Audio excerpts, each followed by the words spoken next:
오늘 은혜 받고 성취될 하나님의 말씀은 창세기 46장 1절에서 7절 말씀입니다. 창세기 46장 1절에 7절 말씀. 이스라엘이 모든 소유를 이끌고 떠나 브엘세바에 이르러 그의 아버지 이삭의 하나님께 희생을 드리니 그 밤에 하나님이 이상 중에 이스라엘이 나타나 이르시되 야곱아 야곱아 하시는지라. 야곱이 이르되 내가 여기 있나이다 하며 하나님이 이르시되 나는 하나님이라 내 아버지의 하나님이니 애굽으로 내려가기를 두려워하지 말라. 내가 거기서 너로 큰 민족을 이루게 하리라.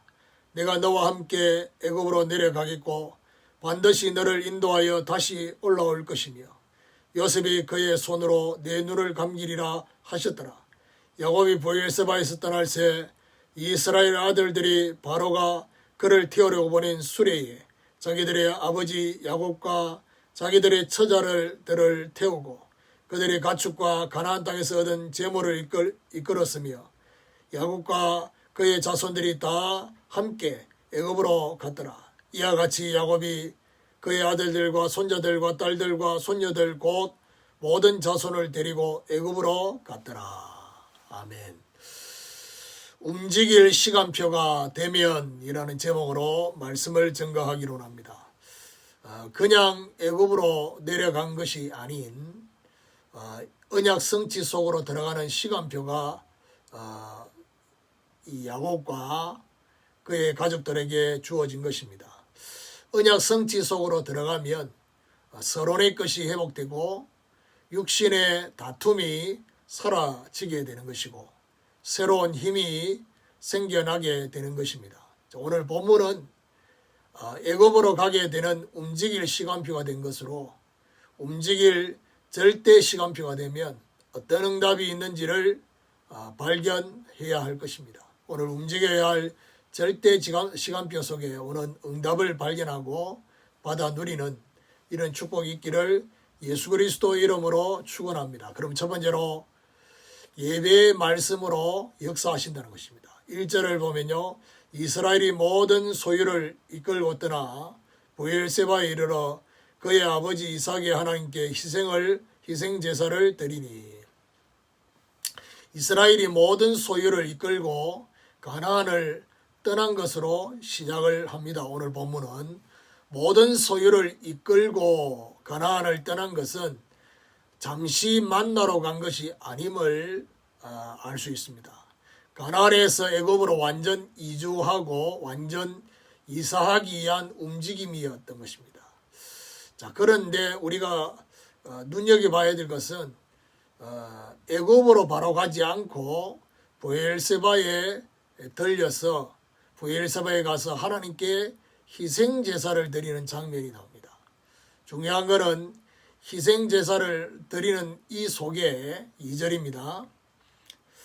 그 밤에 하나님이 이상 중에 이스라엘이 나타나 이르시되 야곱아 야곱아 하시는지라. 야곱이 이르되 내가 여기 있나이다 하미. 3절입니다. 하나님이 이르시되 나는 하나님이라 내 아버지의 하나님이 애굽으로 내려가기를 두려워하지 말라. 내가 거기서 너로 큰 민족을 이루게 하리라.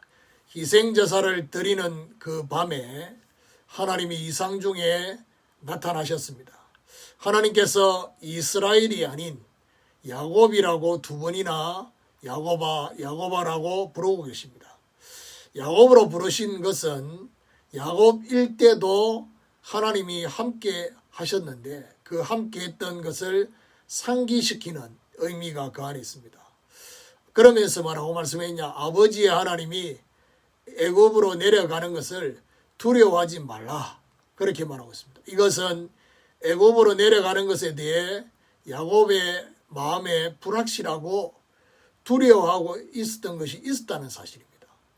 이 움직임이 하나님의 뜻과 하나님의 시간표가 맞는지를 야곱이 질문을 한 것으로 보여집니다. 그래서 하나님이 거기에 대한 답을 주신 거거든요. 움직일 시간표가 되면 하나님께서 예배의 말씀 가운데 구체적으로 역사하신다는 사실. 오늘 우리도 예배의 말씀을 통해 움직일 시간표를 확인하게 되는 축복이 있기를 예수 그리스도 이름으로 축원합니다. 두 번째로 하나님과 함께 가는 애굽입니다. 4절에 보니까 내가 너와 함께 애굽으로 내려가겠고 반드시 너를 인도하여 다시 올라올 것이며 요셉이 그의 손으로 내 눈을 감기리라 하셨더라. 이스라엘은 애굽에 대한 기억과 생각이 있었음을 알 수가 있습니다. 조부 아브라함이 애굽으로 내려가 어려움을 당한 것을 알고 있었습니다. 그리고 아버지 이삭에게는 흉년 때에 하나님이 애굽으로 내려가지 말라고 그렇게 말씀하셨음을 또 알고 있었습니다. 조부와 아비는 염려의 대책으로 애굽으로 내려가게 됐다는 사실. 애굽보다 더 중요한 것은 영적 상태가 이미 불신앙으로 내려간 것입니다. 조부와 아비와 달리 지금은 요셉을 본다는 인간적 기대가 있었던 것입니다. 염려와 인간적 기대를 넘어서서 하나님과 함께 가는 애굽이 되어야 하는 것입니다. 자, 움직일 시간표가 되면 하나님과 함께 가는 애굽이 되어집니다. 이번에 내려가는 애굽에는 하나님이 큰 민족을 이루겠다라고 하시고 있습니다. 하나님과 함께 가는 애굽에는 절대 계획이 있는 시간표이다라는 사실입니다. 오늘 우리도 하나님과 함께 감을 통해서 움직일 시간표를 확인하게 되는 축복이 있기를 예수 그리스도 이름으로 축원합니다. 세 번째로 반드시 다시 돌아올 인도입니다. 4절을 다시 보면 내가 너와 함께 애굽으로 내려가겠고 반드시 너를 인도하여 다시 올라올 것이며 애굽에서 영원히 살지 않고 반드시 돌아오게 될 것이라고 하고 있습니다. 지금의 움직임이 흉년 때문에 움직이는 것으로 볼 수가 있습니다. 시작과 달리 하나님은 이스라엘을 통해서 절대 사명을 성취하시려 한 것입니다. 먼저는 요셉과 함께 복음으로 애굽의 현장을 살리기를 원하시는 하나님의 사명, 그리고 애굽을 살리면서 전 세계를 살리기를 원하시는 하나님의 계획이 그 안에 있었던 것입니다. 반드시 돌아오지만은 금방 오지는 않을 것임을 하나님이 미리 알려주셨습니다. 요셉이 그의 손으로 이스라엘의 눈을 감기게 하겠다고 하고 있습니다. 이 말은 눈을 감기게 하겠다는 것은 이스라엘은 애굽에서 죽을 것을 말하고 있는 것입니다. 자, 5절에 보니까 야곱이 브엘세바에서 떠날 새 이스라엘의 아들들이 바로가 그를 태우려고 보낸 수레에 자기들의 아버지 야곱과 자기들의 처자들을 태우고 그들의 가축과 가나안 땅에서 얻은 재물을 이끌었으며 야곱과 그의 자손들이 다 함께 애굽으로 내려갔더라. 이와 같이 야곱이 그의 아들들과 손자들과 딸들과 손녀들 곧 그의 모든 자손을 데리고 애굽으로 갔더라. 바로가 보낸 수레를 타고 야곱과 처자들과 애굽으로 내려가게 되어졌습니다.